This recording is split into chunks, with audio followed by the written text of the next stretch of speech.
స్థలములో దేవునికి మహిమయు ఆయనకిష్టమైన మనుషులకు భూమి మీద సమాధానము కలుగును గాక. నజరేతు ప్రార్థన సంఘమైనటువంటి మేము దేవుని పిలుపు మేరకు ఈ కావలూరు గ్రామాన్ని ప్రేమించి ఈ దినం సువార్త ప్రకటించుచుండగా అనేక మంది వింటున్నారు. దేవునికి స్తోత్రం. దేవుని ప్రియబిడ్డలారా, కావలూరు గ్రామస్తులారా, మేము ఈ సమయంలో చెప్పబోచినటువంటి శుభవార్త ఏంటంటే, యేసుక్రీస్తు ప్రభు నీ కొరకు నా కొరకు ఈ లోకమునకు వచ్చాడు. ఎందుకు యేసుక్రీస్తు ప్రభు ఈ లోకమునకు వచ్చాడంటే, నువ్వు నేను చేసినటువంటి ప్రతి పాపము నిమిత్తమై మనలో ఉన్నటువంటి మనకు కలగబోచినటువంటి ప్రతి శాపమును ప్రతి అవిధేయతను తొలగించి మనమంతా పరలోక రాజ్యములో యేసుక్రీస్తు ప్రభుతో పాటు ఉండాలనే ఆశతో యేసుక్రీస్తు ప్రభు ఈ లోకమునకు వచ్చాడు, మన కొరకు ప్రాణం పెట్టాడు. ఎందుకు శుభవార్తను మీకు ప్రకటిస్తున్నామంటే, ఈ లోకములో ఈ రోజు ప్రతి ఒక్క మనిషి ఎలా సంతోషించాలి, ఎలా కుటుంబాన్ని కట్టాలి, ఎలా కుటుంబంతో గడపాలి, ఎలా డబ్బులు సంపాదించాలి, ఎలా బ్రతకాలని ఆలోచిస్తున్నారే గాని ఎప్పుడైనా ఆలోచించారా? మన ముత్తాతలు ఇదే విధంగా ఆలోచించారు. వాళ్ళు కుటుంబాన్ని కట్టారు, అనేకంగా సంపాదించారు. కాబట్టి ఈ రోజు నువ్వు నేను సజీవ లెక్కలు ఉంటున్నాం, బ్రతికి ఉన్నాం. అయితే మన ముత్తాతలు మన తాతలు వారి కుటుంబాల నిమిత్తమై ఎంతో కష్టపడ్డారు. కానీ వారు చనిపోయిన తర్వాత ఎక్కడికి వెళ్ళారో ఎవరికి తెలియదండి. కానీ యేసుక్రీస్తు ప్రభు ఈ లోకంలో కూర్చోడానికి గుర్తిరిగినటువంటి నేను ఈ రోజు చెప్పుచున్నటువంటి మాట ఏంటంటే, యేసుక్రీస్తు ప్రభు నమ్ముకుంటే మనకు రక్షణ కలుగుతుంది. యేసుక్రీస్తు ప్రభు నమ్ముకుంటే మనం ఒక రాజ్యములకు చేరుటకు అర్హులము. ఎందుకంటే యేసుక్రీస్తు ప్రభువే మార్గము, సత్యము, జీవము.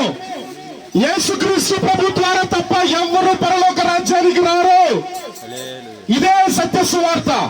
ఎందుకంటే ఈ కావలూరు గ్రామాన్ని ప్రేమించి ఎందుకు నేను ఈ మాటలు చెప్తున్నానంటే, మా తాతలు మీ తాతలు చాలా తరాలు ముందు చూస్తే అందరూ ఒకరి నుంచి అందరూ వచ్చారండి. కాబట్టి ఎంతో ప్రేమతో ఈ వాక్యం నేను ప్రకటిస్తున్నాను. ఎందుకంటే ఈ లోకంలో సంతోషంగా జీవించాలంటే చాలా రకాలు ఉన్నాయండి. మేము కూడా ఒకనొకప్పుడు నేను సంతోషంగా ఉంటే చాలు, నా కుటుంబం సంతోషంగా ఉంటే చాలు, కాబట్టి నేను ఎలా జీవించినా పర్వాలేదని జీవించినటువంటి వారమే. అయితే ఒకనొక సమయంలో జ్ఞానము కలిగి ఆలోచించడానికి ప్రారంభించాను. ఎప్పుడంటే యేసుక్రీస్తు ప్రభు నాతో మాట్లాడినప్పుడు, ఇదే ఈ మంచి మాట యేసుక్రీస్తు ప్రభు ఈతనితో మాట్లాడుతున్నాడండి. ఎందుకంటే ఈ భూలోకములో ఉన్నటువంటి అన్ని దేవతలు దేవుళ్ళు మాకేమిస్తారు, మాకేం చేస్తారు అనేవారే. కానీ యేసుక్రీస్తు ప్రభు మాత్రమే నీకేమి చేయాలో ఆలోచించే దేవుడు. నిన్ను ఎలా ఆశీర్వదించాలో ప్రతి దినము నీతో మాట్లాడడానికి సిద్ధంగా ఉన్న దేవుడు. యేసుక్రీస్తు ప్రభు నమ్ముకుంటే మాత్రమే మనమంతా పరలోక రాజ్యానికి వెళ్ళగలం. యేసుక్రీస్తు ప్రభు నమ్ముకుంటే మాత్రమే మనమంతా స్వర్గానికి వెళ్ళగలం. ఎందుకు ఈ మాట చెప్తున్నానంటే, యేసుక్రీస్తు ప్రభు మాత్రమే నిజమైన దేవునిగా ఈ లోకానికి వచ్చాడండి.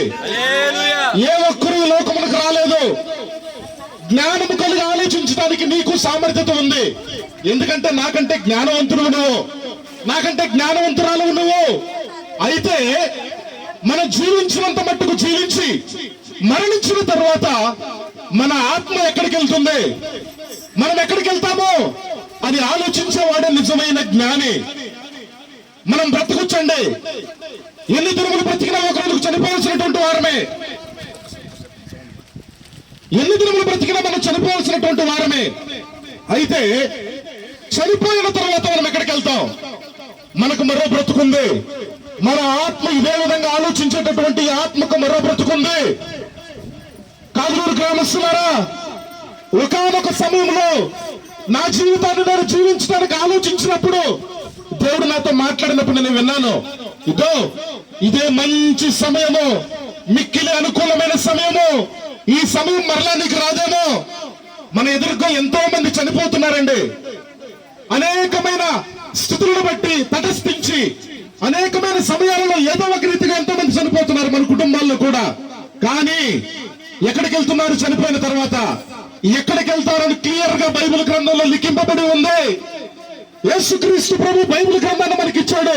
ఎలా బ్రతకాలి, ఎలా జీవించాలి. చాలు చాలు, ఆనందించినది చాలండి. బైబిల్లో క్లియర్ గా ఉంది, నువ్వు ఆనందించిన మట్టుకు ఆనందించు, సంతోషించు. కానీ జ్ఞానము కలిగి ఒక్కసారైనా ఆలోచించగలిగితే పరలోక రాజ్యానికి వెళ్ళగలడానికి సమర్థురాలు నువ్వు. కాబట్టి దేవుని ప్రియ బిడ్డలారా, గాజులూరు గ్రామస్తులారా, మీకు నేను చెప్పుచున్నటువంటి సత్య సువార్త నిజమైనదే. మీతో నేను ఈ సమయంలో చెప్పుచున్నటువంటి యేసుక్రీస్తు నిజమైన వాడు. మనుషులు మార్చగలిగినటువంటి సర్వశక్తిమంతుడు ఒకే ఒక్క దేవుడు యేసయ్య. అనేక మంది అనేక రకాలుగా స్వీకరించిన నిన్ను నిజమైన ఆత్మీయతలోనికి, జ్ఞానము కలిగి బ్రతికించడానికి, సన్మార్గంలో నడిపించడానికి ఒకే ఒక్క దేవుడు యేసయ్య. హల్లెలూయా. దేవుడు నిన్ను ప్రేమిస్తున్నాడు, దేవుడు నిన్ను పిలుస్తున్నాడు. ఈ లోకములో ఎవరి ప్రేమ నువ్వు చాలా గొప్పదనుకుంటున్నావు, వారికంటే ఉన్నతమైన గొప్పదైన ప్రేమ దేవుని ప్రేమ. యేసుక్రీస్తు ప్రభు అదే ప్రేమతో నిన్ను ప్రేమిస్తున్నాడు. యేసుక్రీస్తు ప్రభు నిన్ను దీవించును గాక. నువ్వు జ్ఞానము కలిగి బ్రతుకుటకు, ఆలోచించుటకు దేవుడి సన్మార్గములో యేసు నామములో నిన్ను నడిపించును గాక. ఎందుకు ప్రేమపూర్వకంగా ఈ మాట చెప్తున్నామంటే, దేవుని ప్రియ బిడ్డ, నా బంధువులారా, స్నేహితులారా, యేసుక్రీస్తు ప్రభు నిజమైన దేవుడు. దేవునికి మాత్రమే, ఆయన నామమునకు మాత్రమే యేసు నామములో మహిమ కలుగును గాక. నీ కొరకు రక్తము కార్చినటువంటి ఒకే ఒక్క దేవుడు యేసుక్రీస్తు ప్రభు. ఏ ఒక్కరూ నీ కొరకు రక్తము కార్చలేదు. నువ్వు ఎప్పుడైతే ఈ మాట విని నోరు తెరచి యేసయ్యా నీ రక్తముతో నన్ను కడుగు, నువ్వు దేవుడు అని నమ్మాలని అనుకుంటావు, అది ఆలోచిస్తావు, నోరుతో ఒప్పుకుంటావు. ఇదే రక్షణ మార్గము. మంచి సమయము, దేవుడు నిన్ను దీవించును, తన మార్గంలో నడిపించు, పరలోక రాజ్యమునకు వారసత్వము కలుగు చేయను గాక. యేసు నామములో ఆమేన్. ప్రేమ కలిగించండి, దయ కలిగిన మా యేసయ్య, ఈ మంచి సమయాన మాకు ఇచ్చిన మహనీయుడా, పూజనీయుడా, నీ స్తోత్రములో స్తుతులు నా ప్రభువా. అవునయ్యా నా తండ్రి, గొప్ప దేవుడివి, ఆశ్చర్యకరుడివి, అద్భుతకరుడు నాయనా, నీకు స్తోత్రం నాయనా. అయ్యా నా తండ్రి, నీ సువార్త చేయడానికి నాయన నువ్వు చూపిన మహాప్రేమను బట్టి, దయను బట్టి నీకు స్తోత్రములు స్తుతులు నా ప్రభువా. సువార్త చేసిన బిడ్డల పాదములు బండ మీద సుందరము లాంటి వచ్చి తండ్రి, నీకు స్తోత్రములు అయ్యా. మా కోసం మరణించి నా తండ్రి అయ్యా, నీ రక్తము కార్చిన ఆయన ప్రతి బిడ్డని నా ప్రభా నీ రక్షణ భాగ్యంలోకి నడిపించడానికి నువ్వు చూపిన మహాప్రేమను బట్టి నీకు స్తోత్రములు నా తండ్రి అయ్యా. నేను తలుపు వద్ద నిల్చున్నాను, తట్టినప్పుడు నా తండ్రి, తలుపు తీసినప్పుడు అయ్యా నా తండ్రి, గృహంలోకి నేను వస్తానన్నావు, హృదయంలోకి నేను వస్తానన్నావు. దేవానికి స్తోత్రములు. పరిశుద్ధాత్ముడా, దయగలిగిన మా యేసయ్య, ప్రతి ఇంటికి సువార్త చెప్తుండగా నాయన, మేమేసిన ఉత్తరము నాయన అర్థం కాకుండా ప్రభువా ఫలించడానికి నాయన నీ కృప చూపిస్తుంది. నీకు స్తోత్రములు నా ప్రభువా. 100 60 నా తండ్రి ఫలించడానికి నీ దయ చూపించయ్యా. నువ్వు దయాళుడు, మంచి దేవుడు నాయన, పాపుల వరకు ప్రాణం పెట్టిన దేవుడు అయ్యా, మా కోసం రక్తం కాల్చిన దేవుడు అయ్యా. నీకు స్తోత్రములు. ప్రతి ఒక్కరిని విడిచిపెట్టకూడదునానా, నీకు స్తోత్రం నాయన. మేము చెప్పిన మాటలు ప్రతి ఒక్కరికి హృదయంలో నాయన బొండ లాంటి నా తండ్రి హృదయాలకు కూడా నాయన బుల్లెట్ వల్ల దూసుకొని వెళ్ళినట్టు సహాయం చేసి తండ్రి నీకు స్తోత్రములు ప్రభువా. అనేక మంది నశించిపోతున్నారు ఆయన, ఇంకా మా గ్రామంలో అయ్యా వాళ్ళు ఎత్తకన్న ప్రభువా, మేము ఒకప్పుడు నశించిపోతున్నాం తండ్రి, మమ్మల్ని ఎత్తుకు రక్షించింది దేవా అయ్యా. మాకు రక్షణ భాగ్యం ఇచ్చిన మా తండ్రి నీకు స్తోత్రములు అయినా. ప్రతి బిడ్డ నేను విడిచిపెట్టుకుంటున్నా తండ్రి, నీ రక్షణ భాగ్యంలోకి నడిపించి నీ నామానికి మహిమ ఘనత ప్రభావాలు తెచ్చుకోమని యేసయ్య అతి పరిశుద్ధ నామములో అడిగి బతిమాలి వేడుకుంటున్నాను తండ్రి.